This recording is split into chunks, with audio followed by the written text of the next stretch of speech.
3,500 years ago, on the windy plains of Anatolia, some unknown person, for the first time since man took control of fire, struck a piece of iron heated to a malleable state and changed the course of human history forever. The king of crafts would forge humanity ever forward and would shape civilization in the ways of war and peace alike.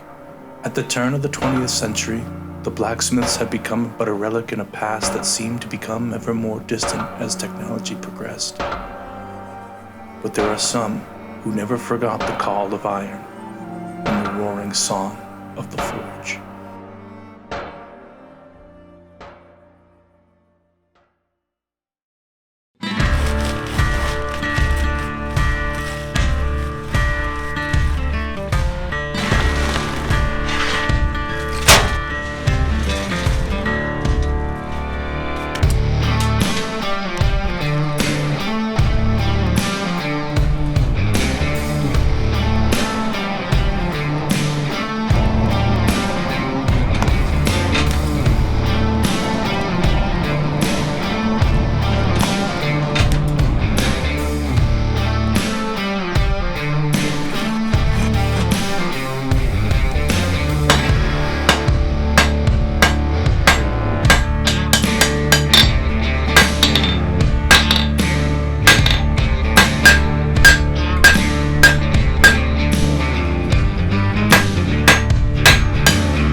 Hey fellow masters, I'm here in Parts Unknown. My good friend Josh here, and in the next episode, he's going to hammer things home.